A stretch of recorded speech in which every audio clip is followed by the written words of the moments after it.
अपनी एक आशंका को साझा करना चाहता हूं। झारखंड की विधानसभा 5 जनवरी तक है और महाराष्ट्र की विधानसभा 26 नवंबर तक है। पिछली बार महाराष्ट्र और हरियाणा विधानसभा के चुनाव एक साथ कराए गए थे। इस बार झारखंड में जहां की 5 जनवरी को लास्ट हो रहा है उसका दिन, उसमें 13 नवंबर को और 20 नवंबर को चुनाव हो रहा है और महाराष्ट्र में 20 नवंबर को एक दिन में पूरा चुनाव होता है। मतगणना होगी 23 नवंबर को। अब 23 नवंबर के बाद रिजल्ट निकलते निकलते तो पूरी रात निकल जाती है, 23 नवंबर को बीत जाता है। मिलते हैं 2 या 3 दिन। 2 या 3 दिन में सरकार कौन कैसे बना पाएगा, क्योंकि दोनों ही तरफ से गठबंधन की राजनीति है।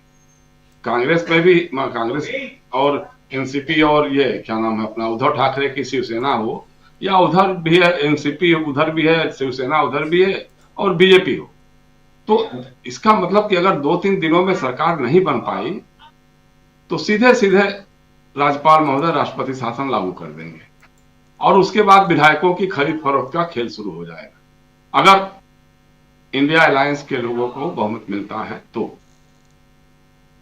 या थोड़ा बहुत इधर उधर की बात होती है तो उसके लिए मैनेज करना उनके लिए होगा। तो एक तो इस पर अभी तक अपोजिशन ने कोई बात उठाई नहीं है। हमारे जैसे लोगों ने जरूर थोड़ा बहुत सोशल मीडिया पे लिखा है, बोला है, कर रहे हैं, लेकिन अपोजिशन को उस पर सहमति देने से पहले एक बार तो सोचना चाहिए था कि 23 नवंबर को रिजल्ट आएगा तो 26 नवंबर तक विधानसभा कैसे कर पाएंगे। खैर जो भी है, ये तो एक टेक्निकल बात है। अब चुनाव आयोग तो अपने हिसाब से करता ही है, जिससे फायदा मिले सत्तारूढ़ गठबंधन को दिल्ली वाले, तो उसके लिए वो करता ही है, उसमें कहीं कोई दो राय नहीं। अब दूसरी बात यह है कि जहां तक बीजेपी तो अहेड हो गई है, एनडीए का उन्होंने अपना सीटों का बंटवारा भी लगभग फाइनल कर लिया है और सीटें डिक्लेयर भी करने लगे हैं लोग। जो आज हो रहा है कांग्रेस में या इंडिया अलायंस में, ये काम हफ्ता भर पहले भी हो सकता था, पहले भी शुरू कर देते अपने लोगों से मिलना जुलना। देखिए एक चीज याद रखिएगा कि कौन कितनी सीटों पर लड़ेगा चुनाव, ये उतना मुनस्सर नहीं करता है। मुनस्सर ये करता है कौन कितनी सीटों पर जीतेगा। और दूसरा यह है कि जो गठबंधन की राजनीति होती है तो हम लोग की तरफ एक कीड़ा होता है, बरसाती कीड़ा एक तरफ होता है, गोजर, जिसको कन खजूरा भी कहते हैं। उसके बहुत सारे पांव होते हैं, आगे वाला पांव से लेकर के पीछे वाले पांव एक साथ जब सब स्वस्थ रहते हैं तभी चलता है चलता। जी। तो इसमें कौन छोटा है कौन बड़ा है, इसको ध्यान में रखने के बजाय कौन जीत सकता है, किसका उम्मीदवार जीत सकता है, इसको ध्यान में रख करके सीटों का वितरण होना चाहिए, सीटों का समझौता होना चाहिए। अब मेरे ख्याल से कांग्रेस के लोग, या पहली बात तो यह है कि महाराष्ट्र में महाराष्ट्र विकास आघाड़ी चुनाव लड़ेगा कि इंडिया अलायंस चुनाव लड़ेगा, यह तय करना पड़ेगा आपको। कि महाराष्ट्र विकास आघाड़ी में तो सिर्फ 3 पार्टियां हैं, कांग्रेस, एनसीपी और ये उद्धव ठाकरे जी की शिवसेना है। लेकिन जो अतीत के अनुभव हैं, जो पिछला विधानसभा चुनाव हुआ था तो एआईएमएम और प्रकाश अंबेडकर की रिपब्लिकन पार्टी के उम्मीदवारों ने बहुत बड़ा नुकसान किया था। खासतौर से जो निजाम का एरिया है, जो तेलंगाना और इससे लगा हुआ जो इलाका है, या कर्नाटका का जो इलाका जी। है उससे लगा हुआ जो, जहाँ पे निजाम का कभी शासन होता था, तो उन इलाकों में बहुत सारी सीटें ये कांग्रेस के लोग हार गए थे या गठबंधन के लोग हार गए थे और भाजपा के लोगों को फायदा मिल गया था।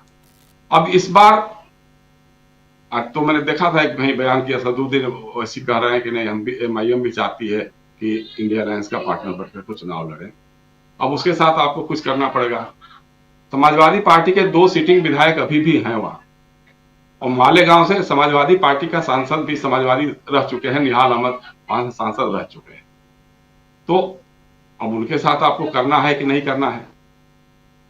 तीसरी चीज है, जैसे आपने मध्य प्रदेश में कमलनाथ जी ने जो बयान दिया था, उसी तरह का बयान दीपेंद्र हुड्डा ने हरियाणा में दिया था। उससे कांग्रेस कोई सबक ले रही है कि नहीं ले रही। झारखंड में मेरे ख्याल से 7 सीट पर भी राष्ट्रीय जनता दल को लड़ने में तकलीफ नहीं होगी, वो मान जाएंगे लोग। लेकिन जिस तरह से आपने एक तरफा फैसला कर लिया और आके के घोषणा कर लिया, उनके लोगों को बुलाया नहीं, बैठक में शामिल नहीं किया, या जब घोषणा भी करना था तो आपस में बातचीत करके करना चाहिए था कि भाई ठीक, हम लोग इस पे एग्री कर गए हैं तो इसको हम लोग घोषणा कर दे रहे हैं। सबसे बड़ी बात वहां होती है जब लगता है कि भाई एक तरफा कोई फैसले ले रहा है और हम लोग उसके ये हो रहे हैं। अब जैसे अभी हो रहा है कि भाई उत्तर प्रदेश में कांग्रेस को कितनी सीटें दिया समाजवादी पार्टी ने। अब अगर पिछले चुनाव का हिसाब लगाया जाए तो मुझे लगता है कि जो कांग्रेस की 2 विधानसभा सीटें थी पूरे उत्तर प्रदेश की विधानसभा में, वो अकेले दम पे लड़के आई थी वो दोनों सीटें।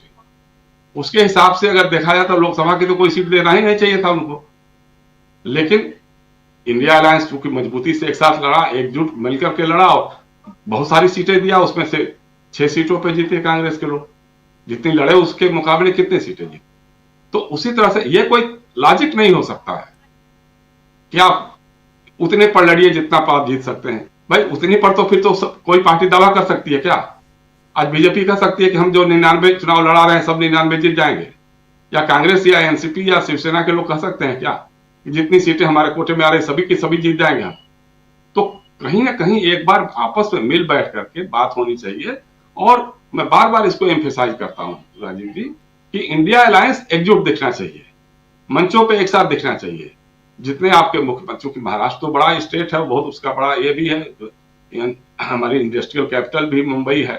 तो उसके हिसाब से आपको कुछ ऐसी रणनीति बनाना चाहिए कि सारे लोग एकजुट होकर के एक मंच पे दिखें और एक अपील बने, उससे आपकी मजबूती बनेगी। तो एक तो ये चीजें हो गई। अब दूसरा ये है कि चुनाव आयोग की जो बार बार हम तो कहते रहते हैं कि भाई ईवीएम का जो रोना है वो रोना रोइए, रोते रहिए, कोई दिक्कत नहीं है। जब चुनाव हार जाइए तो रोइए, जीत जाइए तो चुप हो जाइए, या फिर हारने के बाद भी फिर अगले बार उस पर कोई एक्शन मत लीजिए। सवाल यह है कि आप कब इस बात को सोचेंगे, आपका इलेक्शन मैनेजमेंट कब मजबूत होगा, कब आपका पोलिंग एजेंट जो है वो फॉर्म 17F पे जो दस्तखत करेगा कि इस ईवीएम मशीन में इतने वोट पोल हुए हैं, और वो चुनाव एजेंट उनका पार्टी का जो होगा या कैंडिडेट होगा उसके पास जाएगी वो लिस्ट, और जब काउंटिंग शुरू होगी तो वो मिलाएगा कि देखेगा कि नहीं भाई हाँ जी ये ईवीएम मशीन खुल रही है तो ये हमारे यहाँ दर्ज वाली ईवीएम है या दूसरी वाली है। अगर उसी समय मिलान हो जाएगा तो फिर 99% और 60-70% का लफड़ा ही नहीं रहेगा। लेकिन आप उसकी तैयारी नहीं करते, आप सिर्फ कह देना बड़ा आसान हो जाता है, उसमें कुछ लगता भी नहीं है कि हाँ जो तो खेला हो गया इसलिए हार गए।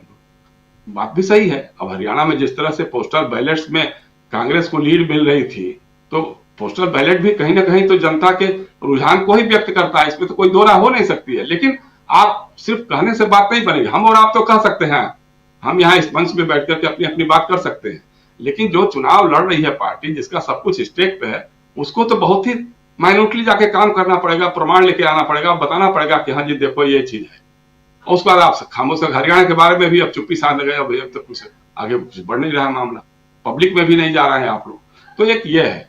दूसरा, जैसे आपने जितने नाम गिनाए, जो भ्रष्टाचार और ये परिवारवाद, मतलब भाजपा के लोग इसमें तो इसका कोई इतने बड़े झूठे और ये लोग हैं। राव साहब दानवे पाटिल हैं महाराष्ट्र में, उनके बेटे को टिकट दिया है, संतोष दानवे को टिकट दिया है। अशोक चौहान जिसको बोलते थे कि छोड़ेंगे नहीं जेल भेजेंगे, उस अशोक चौहान को आपने राज्यसभा टिकट दे दिया।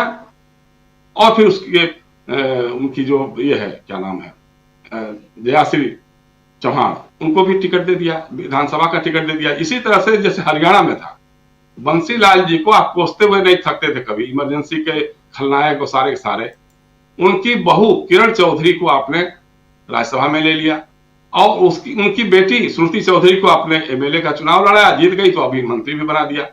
ये सब आपको परिवारवाद या ये सब चीजें, आपातकाल, ये सब नहीं दिखाई देता है।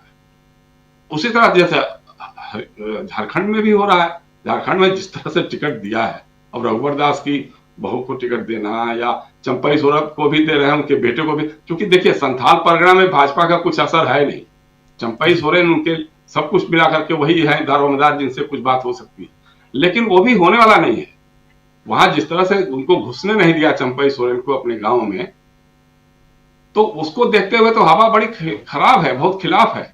लेकिन यही है कि आपको ओवर कॉन्फिडेंट होने की जरूरत नहीं हो। इंडिया अलायंस को, चाहे वो महाराष्ट्र में हो चाहे झारखंड में हो, और इस पर भी जो ये टेक्निकल हमने बात बताई है कि 23 नवंबर को रिजल्ट आएगा और 26 नवंबर तक विधानसभा गठित करनी होगी, सरकार उससे पहले बन जानी होगी, इस पर भी लोगों को ध्यान देना चाहिए। हमारे मित्र अगर इस पर कुछ